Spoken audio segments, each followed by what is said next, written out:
All right, good morning. Welcome to the PT on Ice Daily Show. Happy Thursday morning. Thanks for joining us here. My name is Alan. I'm happy to be your host today. Currently have the pleasure of serving as our Chief Operating Officer here at ICE and a lead faculty in our Fitness Athlete Division. We're here on Leadership Thursday. We talk all things practice management, ownership, small business development. So we're happy to have you here today on a Thursday morning. Some announcements coming your way. It's Leadership Thursday, which means it's also Gut Check Thursday.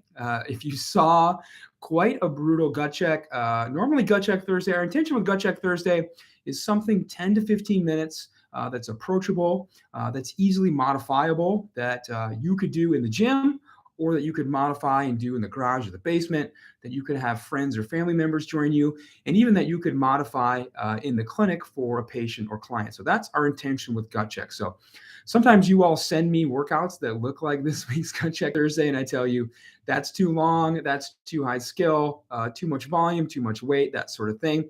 But this week's Gut Check came by request from our own faculty members. Most of the faculty are being taken on vacation to Puerto Rico this weekend.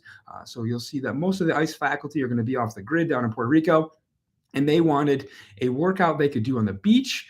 There are so many different workouts that could be done on a beach. However, they've requested this week's workout to be BERT, which is a longer hero workout. It's all body weight, starts with 50 burpees, 400-meter run, 100 push-ups, 400-meter run, 150 walking lunges, 400-meter run, 200 air squats, 400-meter run, and then it's kind of a pyramid fashion, and then it goes lunge, run, push up, run, and finishes again on the burpees. So obviously, very high volume, very long workout, mile and a half of running, 200 push-ups, 100 burpees, 300 lunges, and 200 air squats. Very leg heavy, very horizontal pressing heavy workout. So if you do try it this week, just be mindful of the time commitment it's going to take. You should set aside at least an hour. And if you're not used to performing higher volume workouts like this, of doing an occasional hero workout, maybe at your CrossFit gym or your boot camp gym or wherever you get your fitness in at, just be mindful of the volume and scale appropriately. Maybe set a time cap on yourself. If I'm only going to work 30 minutes, maybe I'm going to cut all the reps in half, something like that. And then obviously this workout will need to be very heavily modified if you're going to use it in the clinic with patients or clients, if only from the perspective that you probably don't have 75 minutes to have them move through this workout. And also that it'd be very boring to watch them do it. So that is Gut Check this week, and I promise after this week we'll go back to our regularly scheduled programming of shorter, more high-intensity workouts in the 10 to 15-minute time domain. Some other announcements. Courses coming your way. We are done for the year with live courses, hence the vacation to Puerto Rico here around the holidays. Our live courses will start the second weekend of January. The first weekend is New Year's. So if you are looking to get to a course after the new year, please check us out, ptonice.com. Click on our courses to see all the live and online courses coming your way. I will not be going to Puerto Rico. I'll be hanging back to run things in the back end and hold the fort down. And I'll also be making my way out to Boulder, Colorado this weekend to take the Healthcare Provider Level 1 course through CrossFit. So if you're going to be in Boulder this weekend, I'm looking forward to connecting with you. So that's what's coming your way from ICE. Let's get into today's topic. Today is the culmination of a three-part series. We have been talking about this for the past couple of weeks. So if you've not caught those episodes, I would highly encourage you to go back and listen to those episodes first as a primer, so that you know kind of what we've been building on and what we're going to be talking about today. The past 2 weeks, we've been talking about how to know and really how to find the person that is right for your clinic. And then last week, we talked about the nitty gritty of literally different pay structures, different ways to actually pay somebody on a W-2 or 1099 basis. And we're going to finish today about talking about making sure that person is the right fit. So of who are we looking for? How do we know they're right for our clinic? How are we going to pay them? And today, how can we be sure that person is the right fit? Oftentimes, folks will reach out. They seem super excited to work with us. We like their resume. We like what they're telling us. Maybe we have an interview and we like what we hear in the interview, and they're just so passionate and jazzed to work for us. Maybe we just say, "Great, let's get started." But really, I want to talk today about being intentional, about taking time on the front end to really make sure that person is the right fit. In the first part of this series, we talked about probably the best way to find a potential new hire is to hire people who are your students, and really to only consider, for the most part, taking students when you have a job position that you have open or that you believe you'll have open by the time that student is going to be finishing the rotation and or graduating. And that is really kind of time that we waste in the physical therapy community. Of often students are treated as free labor. They show up at a clinic, they're given their own caseload, and they basically independently treat and bill patients and generate a bunch of revenue for the clinic. They often don't get mentorship from their clinical instructor, and there's really no diligent time set aside to help mentor them into a better clinician or really to learn anything about them. And it's kind of a really missed opportunity in physical therapy. Of our students are who we should be looking at as our future employees. That it's a really unique time where we might have 3 months, 6 months with a person, of being really diligent about having them learn from us and then watching how they practice, giving them feedback, giving them mentorship, blocking intentional time in our schedule to practice things like manual therapy, talk about things like clinical reasoning, give them different decision trees of how you evaluate the lumbar spine and rule in and rule out the hip and all that sort of stuff that we teach in our courses. That's a really missed opportunity in physical therapy to go through all that stuff with a person and really kind of craft and create and mold the clinician that you would want to hire to work alongside you. And so the first way that we find the right fit is we just, again, look for students that we would want to hire. Yes, it's important that it's a good personality fit, but really we use that time as a student to really mentor them up. Don't just throw them patients independently and leave for work early and head home early, or have them see their own patients independently aside while we're also seeing our own patients. That we are intentional that student is going to be in that session with us, and that it might look like a co-treat early on, and then you kind of are hands off and you watch and evaluate how that student treats their patients. You have time after, maybe not every patient, but at some point in the day, to review how those patient care sessions went, give feedback. You have time for practice, not on an actual patient, to practice things like manipulation and dry needling, but again, to overall really improve and refine their clinical reasoning. So that they finish that rotation, they finish their time as a student, is a clinician that's ready to hit the ground running, and you have worked with them for so much time that you're sure it's a really, really good fit. So that's great, but what if we can't make that happen, right? What if we have not taken a student on in a while? What if we are maybe in a remote area where students are not doing rotations, but we have somebody we're thinking about hiring? We know how we're going to hire them. How can we make sure that person is a really good fit? After having done this for a long time now, I am more and more of the mindset that I need to see that person practice before I'm now ready to extend the offer for them to work with me and with us here at our clinic. I need to watch that person, and as some would say, I need to see their kung fu. I need to know, if they're already an established clinician, that they know what the symptom behavior model is. Yes, they can tell me they use it, but I want to see how they're actually using it. First of all, are they doing it? Are they saying they're doing it, but their sessions look like, "Hey, Steve, come on back, jump on the new step for 10 minutes," right? That's not somebody I want to hire. I want to see that they are using the symptom behavior model and that they're actually implementing it. I want to see how detailed they are with their evaluations. I want to watch them perform some evaluations on patients. I want to see how they go through their objective assessment. Are they sloppy with their active range of motion and passive range of motion testing? Do they forget overpressure? Do they skip quadrants? Do they forget to rule in and rule out the lumbar spine or the cervical spine when we're talking about somebody coming in with reports of extremity issues? I want to see how they practice. It's very, very important for me because that gives you an insight of if they're sloppy with that stuff, that's that much more mentorship they're going to need from you. And that's really going to change the dynamics of what we talked about last week when we're extending an offer of employment or contract work or whatever we've decided. That's really going to change the dynamic of if you are really dialed in and you really don't appear that you could use much help from me, that's really going to change what I can offer you as far as paying you, as far as benefits I can extend to you, versus on the other end of the continuum, if I'm thinking, wow, you are nowhere close. You shouldn't be working independently with patients. You need a lot of help here. You're not using the symptom behavior model.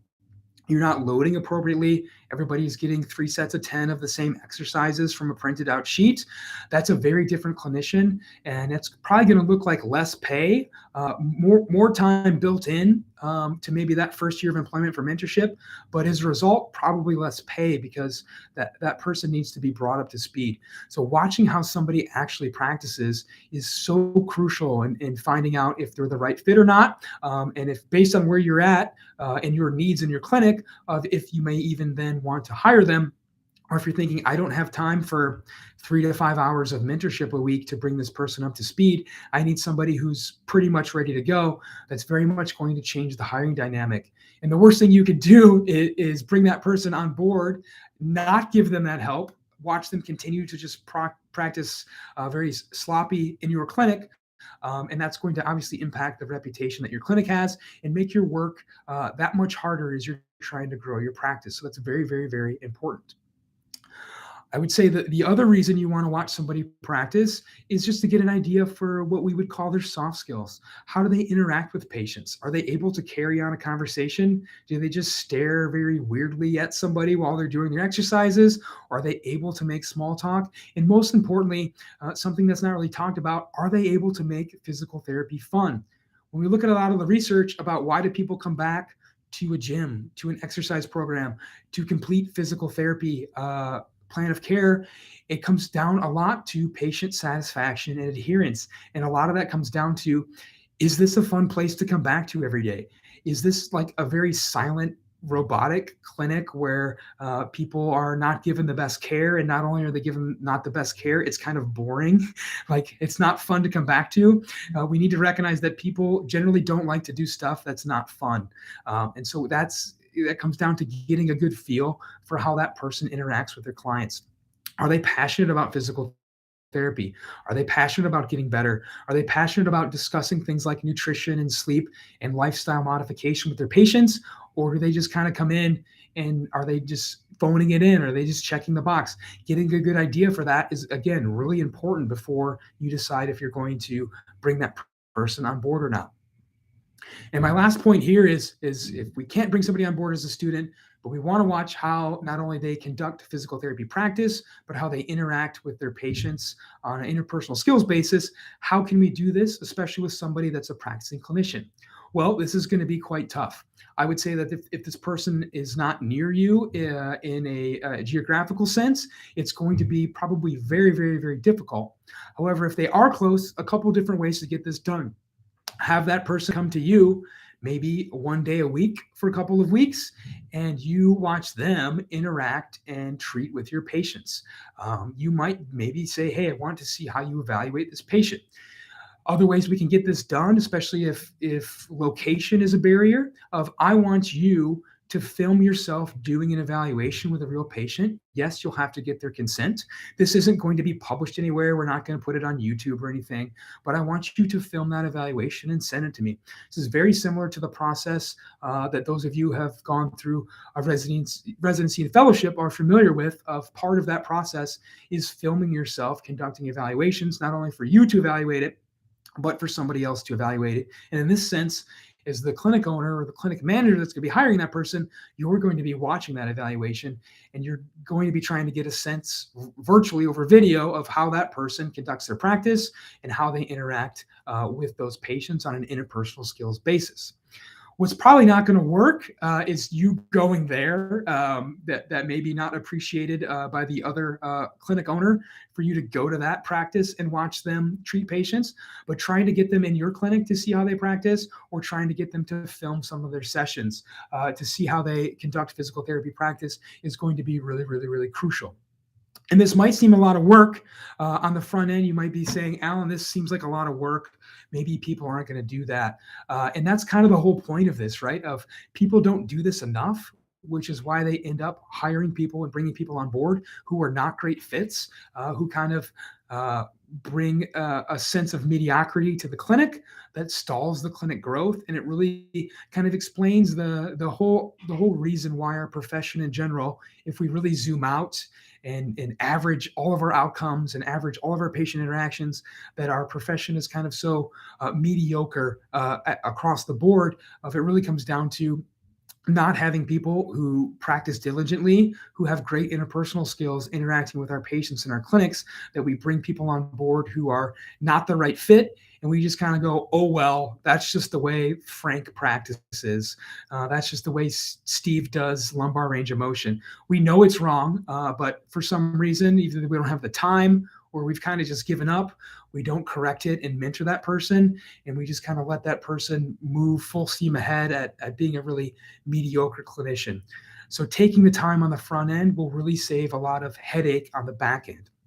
I love the phrase that I learned from Jeff Moore about hire slow and fire fast, about making the hiring process really slow and diligent. If that person really wants to come work with you, they'll be in it for the commitment of a longer hiring process. Of this is not going to look like you send your resume on Friday and you're working here on Monday. This is probably going to be a process that takes several weeks or several months. This is our process here at ICE of bringing new faculty on. People send us resumes every day and say, I'd love to come work for you.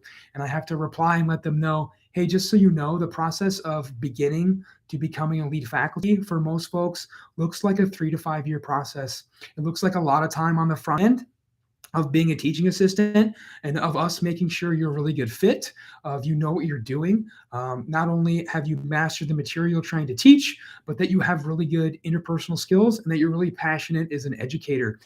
And that most importantly, you're a really good fit with our culture, that you're a fitness forward person, that you're really energetic and jazzed, and you're excited to get out and talk to other physical therapists about these topics and about applying lifestyle change kind of as an overarching fitness forward mindset to all of the different topics that we teach.